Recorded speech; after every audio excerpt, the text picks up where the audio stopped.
ആഗോളതലത്തിൽ നോക്കുകയാണെങ്കിൽ പലയിടങ്ങളിലും സംഘർഷ സാഹചര്യങ്ങൾ കൂടുതലും ഉടലെടുത്ത് വരികയാണ്. ഈ സാഹചര്യത്തിൽ രാഷ്ട്രീയ അരക്ഷിതാവസ്ഥകൾ രൂപപ്പെടുമ്പോൾ പലയിടങ്ങളിലും കാണുന്ന ഒരു പ്രധാന സാന്നിധ്യം എന്നത് അമേരിക്കയും പ്രസിഡന്റ് ഡൊണാൾഡ് ട്രംപുമാണ്. എല്ലാ പ്രശ്നങ്ങളിലും ഇടപെട്ടുകൊണ്ട് പ്രധാന റോള് കളിക്കുകയാണ് അമേരിക്ക. അതിന് അമേരിക്കയ്ക്ക് കിട്ടിയ പണികൾ നിരവധിയുമാണ്. സാമ്പത്തിക മാന്ദ്യത്തിലേക്ക് കൂപ്പുകുത്താൻ ഒരുങ്ങുന്ന ഒരു സാമ്പത്തിക സ്ഥിതിയും അതുപോലെ ജനപ്രീതി തന്നെ കുറഞ്ഞ ഒരു പ്രസിഡന്റും കലിതുള്ളി നിൽക്കുന്ന പ്രകൃതിയുമൊക്കെ യഥാർത്ഥത്തിൽ അമേരിക്കയ്ക്ക് നിലനിൽക്കുന്ന വലിയ വെല്ലുവിളികളാണെന്ന് പറയുവാൻ കഴിയും.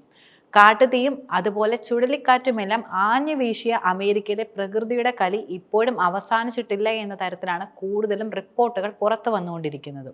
നേരത്തെ ഉണ്ടായതിലും വലിയ തോതിൽ വിനാശകരമായ ഒരു ചുഴലിക്കാറ്റിന്റെ സീസൺ അടുത്ത് വരുന്നുണ്ടെന്ന ആശങ്കയിലാണ് ഇപ്പോൾ രാജ്യത്തിന്റെ കാലാവസ്ഥ നിലനിൽക്കുന്നത്.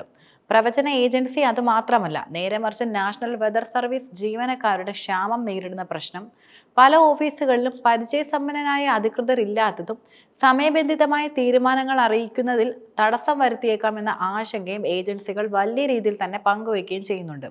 ന്യൂയോർക്ക്, ക്ലീവ്ലാൻഡ്സ്, ഹ്യൂസ്റ്റൺ, ഡാംബ എന്നിവിടങ്ങളിൽ ഉൾപ്പെടെയുള്ള പ്രധാന നഗരങ്ങളാണ് ചുഴലിക്കാറ്റ് കൂടുതലും ബാധിക്കാൻ സാധ്യതയുള്ള ഇടങ്ങളെന്നത്. നിലവിലെ അമേരിക്കൻ കാലാവസ്ഥ വളരെ മോശം സ്ഥിതിയിലൂടെയാണ് ഇപ്പോൾ പോയിക്കൊണ്ടിരിക്കുന്നത്. മാത്രമല്ല, ഇതിനു പുറമെ മഴ, താപനില, കാറ്റിന്റെ വേഗത എന്നിവയിലെ ദൈനംദിന ഏറ്റക്കുറച്ചിലുകൾ ഉൾപ്പെടെയുള്ള കാലാവസ്ഥാ വ്യതിയാനങ്ങളെ അടിസ്ഥാനമാക്കിക്കൊണ്ട് ടൈഡ് ആൻഡ് വെതർ പ്രവചന കമ്പനി നടത്തിയ വിശകലനത്തിൽ തലകീഴായിട്ടുള്ള കാലാവസ്ഥ നിലവിൽ രേഖപ്പെടുത്തുന്നത് യഥാർത്ഥത്തിൽ അമേരിക്കയിലെ ഏറ്റവും ജനസംഖ്യയുള്ള 50 നഗരങ്ങളിൽ കൂടിയാണ്.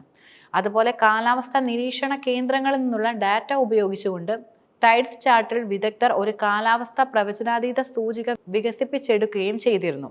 ഒക്ലഹോമ ആണ് ഏറ്റവും കൂടുതൽ കാലാവസ്ഥാ പ്രതിസന്ധികൾ നേരിടുന്ന പ്രധാനം. മാത്രമല്ല, രാജ്യത്ത് ഏറ്റവും കൂടുതൽ കാറ്റുള്ള രണ്ടാമത്തെ സ്ഥലവും കൂടിയാണിത്. കൂടാതെ ഒക്ലഹോമ സിറ്റിക്ക് തൊട്ടു പിന്നിൽ നെബ്രാസ്കയിലെ ഒമഹയാണ് നിലനിൽക്കുന്നത്. ഒമഹയിൽ ഏറ്റവും തീവ്രമായ ശരാശരി താപനില വ്യതിയാനങ്ങളാണ് കൂടുതലും രേഖപ്പെടുത്തുന്നത്. ഏതൊരു ദിവസവും 20 ഡിഗ്രിയിൽ കൂടുതൽ ഏറ്റക്കുറച്ചിലുകൾ ഇവിടെ ഉണ്ടാകുകയും ചെയ്യുന്നുണ്ട്. ഏറ്റവും പ്രവചനാതീതമായ സംസ്ഥാനങ്ങളിൽ താമസിക്കുന്ന ആളുകൾ ദൈനംദിന വെല്ലുവിളികൾ നേരിടാൻ സാധ്യതയും നിലനിൽക്കുന്നുണ്ട്. ഈ സിറ്റികളിലെ നിവാസികൾ പെട്ടെന്നുള്ള കാലാവസ്ഥാ വ്യതിയാനങ്ങൾക്ക് തയ്യാറായിരിക്കണം. ടൈഡ്സ് ചാർട്ടിന്റെ സ്ഥാപകനായിട്ടുള്ള റയാൻ ബ്ലണ്ടൻ കണ്ടെത്തലുകൾക്ക് ശേഷമുള്ള മുന്നറിയിപ്പുകൾ രേഖപ്പെടുത്തിയിരുന്നു. മാത്രമല്ല, ദൈനംദിന താപനിലയിലും കാറ്റിലും മഴയിലും വലിയ ഏറ്റക്കുറച്ചിലുകൾ കാണുന്ന മിനിയാപോളിസ്, ഇൻഡ്യാനാപോളിസ്, ചിക്കാഗോ, ഫോർട്ട് വർത്ത് എന്നീ നഗരങ്ങൾക്കും നിലനിൽക്കുന്ന ഈ മുന്നറിയിപ്പ് വളരെയധികം ബാധകമാണ്. അതേസമയം തന്നെ കാലാവസ്ഥാ ഏജൻസികളിൽ ആവശ്യത്തിന് ഉദ്യോഗസ്ഥർ ഇല്ലാത്തത് യഥാർത്ഥത്തിൽ കാലാവസ്ഥാ പ്രതിസന്ധികൾക്ക് കൂടുതൽ വെല്ലുവിളികളാണ് ഉയർത്തുന്നത്. മാത്രമല്ല, കഠിനമായ കാലാവസ്ഥാ പ്രത്യാഘാതങ്ങളിൽ നിന്ന് ജീവനും സ്വത്തിനും സംരക്ഷണം നൽകുന്നതിനും ഉത്തരവാദിത്തമുള്ള നാഷണൽ വെതർ സർവീസ് ഓഫീസുകളിൽ 30 എണ്ണത്തിലും കാലാവസ്ഥാ നിരീക്ഷകർ ഇൻചാർജ് തസ്തികയിൽ പരിചയസമ്പന്നനായ ഉദ്യോഗസ്ഥനില്ല എന്നതും നിലനിൽക്കുന്നൊരു യാഥാർത്ഥ്യമാണ്.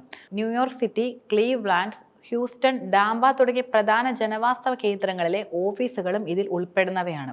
ചുഴലിക്കാറ്റ് സാധ്യതയുള്ള ഹ്യൂസ്റ്റൺ ഗാൽവെസ്റ്റൺ പ്രവചന ഓഫീസിൽ ഒരു മാനേജർ പോലും ഇല്ല എന്നതാണ് യാഥാർത്ഥ്യം.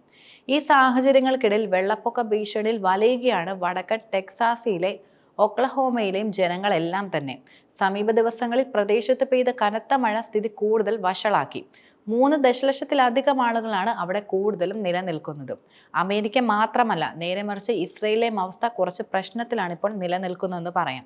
എന്നാൽ ഇസ്രയേലിനെ വിഴുങ്ങുന്നത് യഥാർത്ഥത്തിൽ കാട്ടുതീയാണ്. ഇസ്രയേലിലെ ജെറുസലേമിൽ ഉണ്ടായ വൻ തീപിടുത്തത്തിൽ ആയിരക്കണക്കിന് ഏക്കർ വനമായിരുന്നു യഥാർത്ഥത്തിൽ കത്തി നശിക്കപ്പെട്ടത്. നഗരത്തിന്റെ ഭ്രാന്ത പ്രദേശങ്ങളിൽ ആളിപ്പടരുന്ന കാട്ടുതീ അണയ്ക്കാൻ ഇസ്രയേൽ അന്താരാഷ്ട്ര സഹായം വരെ തേടുകയുണ്ടായി. ആയിരക്കണക്കിന് ആളുകളെ പ്രദേശത്തു നിന്നും ഇസ്രയേൽ മാറ്റിപ്പാർപ്പിച്ചു. ജെറുസലേം കുന്നുകളിലാണ് ആദ്യം തീപിടുത്തം പ്രധാനമായിട്ടും ഉണ്ടായത്. ഉഷ്ണതരംഗത്തിൽപ്പെട്ട് കാട്ടുതീ അതിവേഗം വ്യാപിച്ചു. തുടർന്ന് കാട്ടുതീ മൂലം ടെൽ അവീവിനെ ജെറുസലേമിലുമായി ബന്ധിപ്പിക്കുന്ന പ്രധാന ഹൈവേ ഇസ്രയേൽ അടച്ചിട്ട സാഹചര്യം വരെ വന്നു. 160-ലേറെ അഗ്നിശമന സേന യൂണിറ്റുകളും 12 വിമാനങ്ങളും തീയണയ്ക്കാനുള്ള ശ്രമത്തിലാണെന്ന് ഇസ്രയേലി മാധ്യമങ്ങളുടെ റിപ്പോർട്ടും പുറത്തു വന്നിരുന്നു. വിമാനങ്ങൾ കൂടാതെ ഹെലികോപ്റ്ററുകളും തീ നിയന്ത്രണ വിധേയമാക്കാനുള്ള ശ്രമത്തിൽ പങ്കെടുക്കുന്നുണ്ടെന്നും രാജ്യത്തെ സൈന്യവും തിരച്ചിൽ രക്ഷാപ്രവർത്തനത്തിലും സഹായിക്കുന്നുണ്ടെന്നും ഇസ്രയേലി അധികൃതർ തന്നെ അറിയിക്കുകയുണ്ടായി. മാത്രമല്ല, ദേശീയപാതകൾ ഉൾപ്പെടെ പ്രധാന റോഡുകളെല്ലാം ഇസ്രയേൽ അടയ്ക്കുകയായിരുന്നു. ഇസ്രയേലിന് ഒറ്റയ്ക്ക് നിന്നുള്ള പ്രതിരോധം വെല്ലുവിളി ഉയർത്തിയ സാഹചര്യത്തെ തുടർന്ന് Italy, Croatia, Spain, France, Romania എന്നീ രാജ്യങ്ങൾ തീ അണയ്ക്കാൻ വിമാനങ്ങൾ അയക്കുകയും ചെയ്തു. മാത്രമല്ല 2010 വടക്കൻ ഇസ്രയേലിലെ മൗണ്ട് കർമലിൽ 4 ദിവസത്തേക്ക് പടർന്ന ഒരു വലിയ കാട്ടുതീയിൽ 44 പേർ ആയിരുന്നു കൊല്ലപ്പെട്ടിരുന്നത്. കൂടാതെ ഏകദേശം 12,000 ഏക്കർ കത്തി നശിച്ചു. ഇതിൽ ഉൾപ്പെടുന്നത് ഭൂരിഭാഗവും വനപ്രദേശങ്ങളുമായിരുന്നു. അതിനുശേഷമുണ്ടായ ഏറ്റവും വലിയ കാട്ടുതീ കൂടിയാണ് ഇപ്പോൾ ഉണ്ടായതെന്നാണ് പൊതുവെ വിലയിരുത്തപ്പെടുന്നത്. മാത്രമല്ല ഗാസയിലെ കുട്ടികളെ കൊന്നതിന് ഇസ്രയേലിന് ദൈവം നൽകിയ ശിക്ഷയാണ് ജെറുസലേമിലെ കാട്ടുതീ എന്ന തരത്തിൽ പല രീതിയിലുള്ള വാർത്തകളും പുറത്തു വന്നിരുന്നു. നേരത്തെ അമേരിക്കയിൽ കാട്ടുതീ ഉണ്ടായപ്പോഴും ഇത്തരം സമാനമായ വാർത്തകളാണ് കൂടുതലും പുറത്തു വന്നിരുന്നത്. കാട്ടുതീ എന്ന് പറയുന്നത് ഇന്ന് ലോകത്തിൽ ഏറ്റവും കൂടുതൽ നാശനഷ്ടങ്ങൾ ഉണ്ടാക്കുന്ന ഒരു പ്രകൃതി ദുരന്തങ്ങളിൽ പെടുന്ന ഒന്നുകൂടിയാണ്. ഈ വർഷം തുടക്കത്തിൽ അമേരിക്കയിൽ ലോസ് ആഞ്ചൽസിൽ ഉണ്ടായ കാട്ടുതീയിൽ ഹോളിവുഡ് താരങ്ങളുടെ ശതകോടികൾ വില വരുന്ന വീടുകളാണ് അഗ്നിക്കിരയാക്കിയത്. മാത്രമല്ല 20ഓളം പേരായിരുന്നു ഈ ദുരന്തത്തിൽ മരിച്ചിരുന്നത്. ശതകോടികൾ വില വരുന്ന വീടുകൾ സംരക്ഷിക്കാൻ മണിക്കൂറിന് ലക്ഷങ്ങൾ മുടക്കി സ്വകാര്യ അഗ്നിശമന സേനയെ നിയോഗിച്ചതും ആയിരക്കണക്കിന് ഏക്കർ കത്തി നശിച്ചതുമെല്ലാം മാധ്യമങ്ങളിൽ നിറഞ്ഞു നിന്നിരുന്ന വാർത്തകളായിരുന്നു. മാത്രമല്ല കാട്ടുതീയുടെ കരുത്താണ് ഇതിൽ വെളിപ്പെടുന്നത്. ലോകത്തിലെ ഏറ്റവും വലിയ സാമ്പത്തിക ശക്തിയായ എല്ലാവിധ അത്യാധുനിക സൗകര്യങ്ങളുമുള്ള അമേരിക്കയെ പോലും വിറപ്പിക്കാൻ കരുത്തുള്ളതാണ് കാട്ടുതീ എന്നത്. അതിനാൽ തന്നെ UN എൻവയോൺമെന്റൽ കൗൺസിൽ ലോകത്തിലെ ഏറ്റവും മാരകമായ പ്രകൃതി ദുരന്തങ്ങളിൽ ഒന്നായിട്ടാണ് കാട്ടുതീയെ കൂടുതലും കണക്കാക്കുന്നതും. അതുകൊണ്ട് തന്നെ ഇസ്രയേലിൽ ഒരു തീപിടുത്തം പൊട്ടിപ്പുറപ്പെടുമ്പോൾ എല്ലാവരും കരുതിയത് അത് കാട്ടുതീ എന്ന് മാത്രമായിരുന്നു. പക്ഷേ ഇസ്രയേൽ മാധ്യമങ്ങൾ ഇപ്പോൾ പുറത്തു വരുന്ന റിപ്പോർട്ടുകൾ യഥാർത്ഥത്തിൽ ചൂണ്ടിക്കാട്ടുന്നത് അതൊരു മനുഷ്യനിർമ്മിതമായ കാട്ടുതീ എന്നതാണ്. ബുധനാഴ്ച രാത്രിയിലെ കണക്കുകൾ അനുസരിച്ച് 3000ഓളം ഏക്കർ പ്രദേശമായിരുന്നു ഇസ്രയേലിൽ കത്തി നശിച്ചിരുന്നത്. മെസിലത്ത് സിയോൺ എന്ന സ്ഥലത്തിന് സമീപത്ത് നിന്നായിരുന്നു തീപിടുത്തം കൂടുതലും ഉണ്ടായതെന്നാണ് റിപ്പോർട്ടുകൾ ചൂണ്ടിക്കാട്ടുന്നത്. ആദ്യം ഇത് പടിഞ്ഞാറ് ഭാഗത്തേക്കായിരുന്നു പടർന്നിരുന്നത്. പിന്നീട് മണിക്കൂറിൽ 90-100 കിലോമീറ്റർ വേഗതയിൽ കാറ്റ് വീശിയതോടെ ദിശ മാറിയത് കിഴക്കോട്ടേക്ക് പടർന്നു. സ്വാതന്ത്ര്യ ദിനത്തോടടുത്തുകൊണ്ടാണ് ഇങ്ങനെ ഒരു അപകടം ഇസ്രയേലിൽ ഉണ്ടാകുന്നത്. നഗരത്തിലേക്കും കാട്ടുതീ പടർന്നു പിടിക്കുമെന്ന് ഇസ്രയേൽ പ്രധാനമന്ത്രി ബെഞ്ചമിൻ നെതന്യാഹു മുന്നറിയിപ്പ് നൽകുകയും ചെയ്തിട്ടുണ്ടായിരുന്നു. മാത്രമല്ല 23 പേർക്ക് ചികിത്സ നൽകിയതായും 13 പേരെ ആശുപത്രിയിൽ പ്രവേശിപ്പിച്ചതായും റിപ്പോർട്ടുകൾ ചൂണ്ടിക്കാട്ടുന്നുണ്ട്. കാട്ടുതീ അണയ്ക്കുവാനായി ഇസ്രായേൽ അന്താരാഷ്ട്ര സഹായം വരെയാണ് തേടിയിരുന്നത്. ജെറുസലേമിന്റെ ഭ്രാന്തപ്രദേശങ്ങളാണ് കാട്ടുതീ കൂടുതലും ആളിപ്പടർന്നിരുന്നതും. ആയിരക്കണക്കിന് ആളുകളെ പ്രദേശത്ത് നിന്ന് മാറ്റി പാർപ്പിക്കുകയും ചെയ്തു. മാത്രമല്ല ഇതിൽ മരണമൊന്നും നിലവിൽ റിപ്പോർട്ട് ചെയ്യപ്പെട്ടിട്ടില്ല. തീ അണയ്ക്കുവാനായി ദുഷ്കരമായത് യഥാർത്ഥത്തിൽ വരണ്ട കാലാവസ്ഥയും അതുപോലെ ശക്തമായ കാറ്റുമാണ്. 160-ലേറെ അഗ്നിശമന സേന യൂണിറ്റുകളും അതുപോലെ 12 വിമാനങ്ങളും തീ അണയ്ക്കാനുള്ള ശ്രമത്തിലാണെന്ന് ഇസ്രായേൽ മാധ്യമങ്ങൾ ഈ സമയം റിപ്പോർട്ട് ചെയ്യപ്പെട്ടിട്ടുണ്ട്. സൈന്യവും തിരച്ചിലും രക്ഷാപ്രവർത്തനത്തിന് വളരെയധികം സഹായിക്കുകയും ചെയ്തിരുന്നു.